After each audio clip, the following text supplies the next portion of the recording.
Hey, greetings, everyone. Lieutenant Colonel Alan West here, the Executive Director of the American Constitutional Rights Union and the ACRU Action Fund, and welcome to another episode of Live Free TV.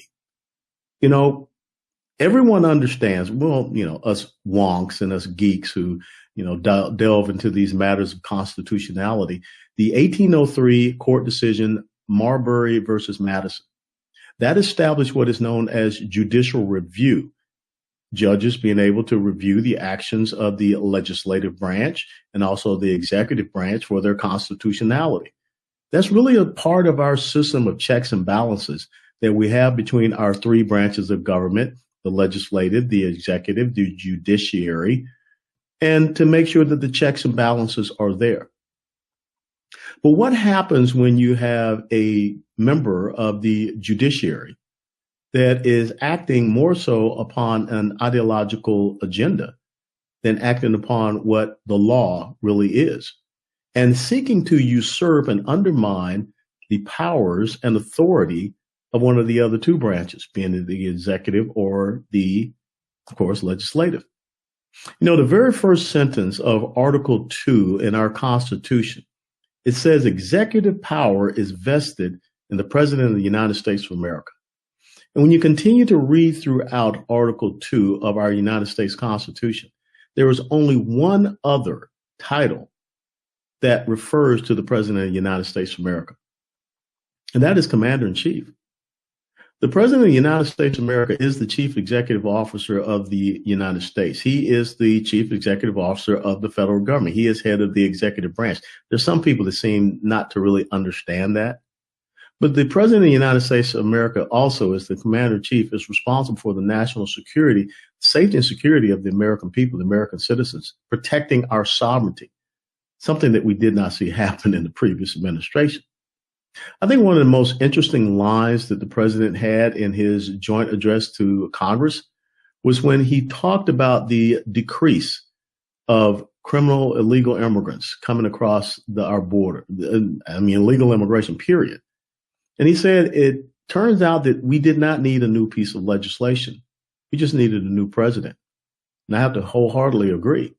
We just needed a president that understood his duties and roles and responsibilities, enumerated powers by way of the Constitution of the United States of America. But somehow, some way, it appears that there are lower level judges, district judges whose jurisdiction is very well defined, they believe that they should interject themselves into the application of the law and justice when it comes to our national security by way of seeking to, undermine the President of the United States of America. Roll this news clip to set us up. U.S. District James Boasberg ordered over the weekend that the Trump administration stop deporting people without hearings under the Alien Enemies Act. Now, the judge implemented a temporary restraining order preventing these deportations under this law for the next 14 days. But despite this ruling, 261 people were deported to El Salvador on Saturday. 137 of those removed under the Aliens Enemies Act had alleged gang ties, possibly from the Venezuelan gang called Tren de Aragua.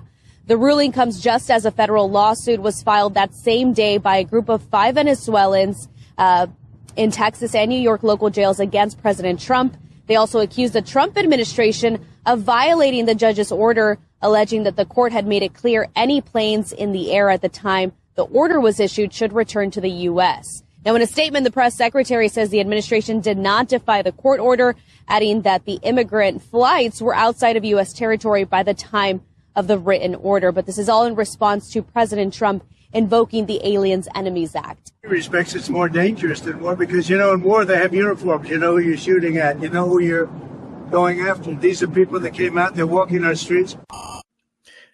President Trump is absolutely right. Having been on the battlefield and going back to the Desert Shield, Desert Storm conflict I was in, we knew who the enemy was. He had a uniform. We were out there, open desert battlefield. But then all of a sudden, when I returned back to Iraq in 2003, it was different. Their enemy was now not wearing uniforms. And we have seen the rise of these non-state, non-uniform belligerents that are on the battlefield. And that makes it kind of difficult, especially when you have an open borders policy, because then all of a sudden these non-state, non-uniform belligerents come into your own country. And that's what has happened in the United States of America. And they have been designated as a terrorist organization, no different from ISIS, no different from Al-Qaeda, no different from the Taliban, no different from Hamas, Hezbollah. Well, we want Hamas and Hezbollah to freely be walking around on the streets here in the United States of America. And so when I look at this district judge, James Boasberg, who, if you look at some of his background, an Obama appointee, and his family ties to some very far left organizations, I don't understand why he is interjecting himself and saying that the president of the United States of America does not have the constitutional authority. And if you read the Alien Enemies Act of 1798, it's a very interesting phrase when it talks about evasion or predatory incursions. If people are coming across our border illegally and they are doing what we see them doing and committing murders, rapes, assaults, things of this nature, when you have individuals that have come into this country illegally and somehow they're able to procure weapons, let's not forget that video that we saw from Aurora, Colorado, of them going through an apartment building. These individuals don't deserve to be in the United States of America. They are non-state, non-uniform enemy combatants, Judge Boasberg. And I don't understand why you feel that you should interject yourself into this issue, into this discussion, into what the president is doing, because he's enforcing the law. Unless you're saying that you would prefer to have terrorists walking about our streets. And to think that you as a district court judge can just order the president of the United States of America, turn around these planes. Or even more asinine is the fact that we have these Venezuelans. Now, they're not exactly a friend of ours, who have alignments with Iran, Hezbollah, and some other very nefarious entities to include China. They have allowed this gang to infiltrate into our country, and somehow we're supposed to allow that to continue on. And you just saw some interesting video. That's how we should treat these animals. I'm sorry. That's how I'm going to call it. But instead, we believe that they should be here and they have constitutional rights and due process and things of this nature. The fact that we have criminal, illegal immigrants, gang members bringing a lawsuit against the president of the United States of America, who are these legal entities that are supporting them and allowing this to happen? Because actually, if you want to be quite strict to the law and obedience thereof, there's U.S. statute and code. I believe it is 2339 Alpha and 2339 Bravo. We're talking about people that are aiding and abetting and giving material support and comfort to a terrorist organization. That's what they're doing. These law firms or these ACLU and some of these other leftist organizations that are saying that they will speak up for people that are here illegally committing crimes, that are members of a terrorist organization, 261 individuals. It's amazing to me that the progressive socialist left, who seemingly have lost their minds, would go out and stand on the side of criminal illegal immigrants, 261 criminal illegal immigrants. They want to make this a news story and issue. I haven't even gotten to the Mahmoud Khalil thing, which is even more absurd. But when you think about what they are saying to us as the American people, they're saying that we are a party. Our ideology aligns with allowing terrorist entities to come into this country.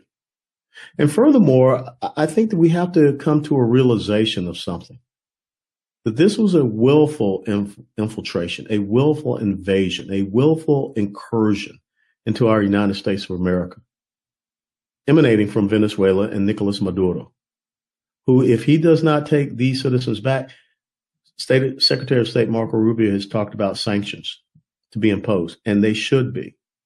Because basically what is happening, and let's just look at some numbers, okay? Basically, when you allow, 15, 20 million, let's just say 20 million. You allow 20 million people to come into this country illegally in a 4-year period. Let's say that just 1% of that 20 million are members of these criminal illegal immigrant terrorist gangs. That's 200,000. Do you know what the active duty end strength of the entire United States Marine Corps is? It's less than 190,000. The entire United States Army is about 425, 430,000. You have allowed basically an invasionary force, and that's what the Alien Enemies Act talks about, to come into your country. And no, they're not going to come in and say, you know, I'm from country X, here's my uniform, what have you. No, they're going to infiltrate in. They're going to do exactly what the Alien Enemies Act talks about, predatory incursions. No different from when Pancho Villa came across the border and attacked a town in New Mexico. What was our response? We sent General John Blackjack Pershing and the punitive expedition to go south of the border and hunt down Pancho Villa. Maybe Judge Boasberg needs to be reminded of that. Pancho Villa was a non-state, non-uniform belligerent on the battlefield, no different from these individuals. So in going forward,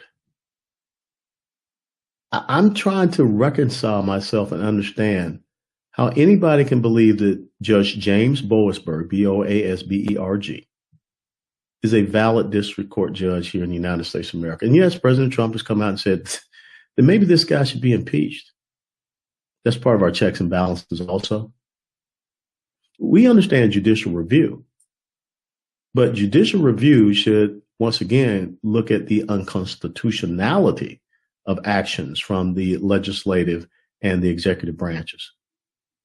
President Trump is doing what he's supposed to do. Some people saying he's not following the law. He is following the law. He's violating a judge's order. It's an illegitimate order. It's just the same as when you tell people that they have to get in the military a shot in their arm. That's unconstitutional. That's a legal order. It's an immoral order. It's an unethical order. And that pretty much so is the same with Judge Boasberg's decision.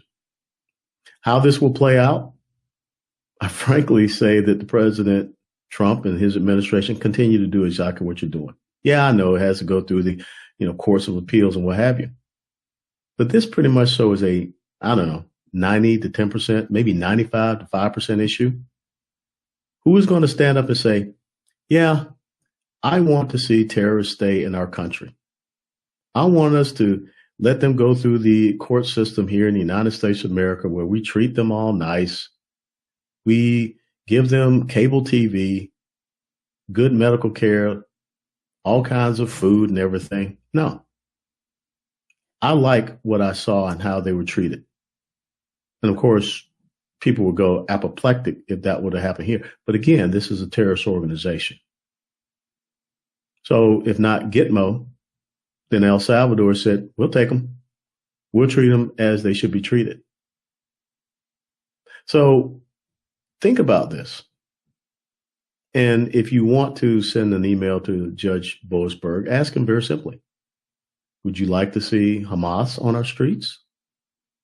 Or Hezbollah, Taliban, Al-Qaeda, ISIS? Would you not want us to get them the heck out of our country and repatriate them back to the country of their origin or a country that will accept them and treat them as they should be treated? This is why, as the CBS News poll put down, the Democrat Party has a 27% approval rating.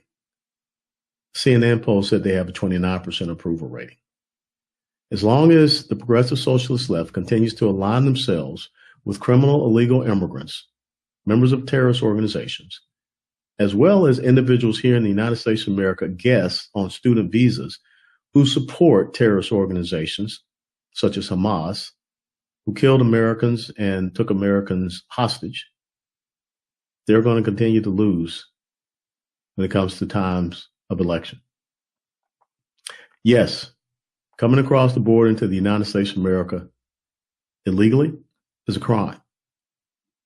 And when you do that as a single military age male, somehow you find weapons and you go in and you terrorize the American people. You commit acts of violence against the American people. When we find you, we should put you on an airplane and get you the heck out of here. Thank you for joining us on this episode of Live Free TV. And until next time, remember the Constitution, honor the Constitution, follow the law, and protect our sovereignty. Steadfast and loyal.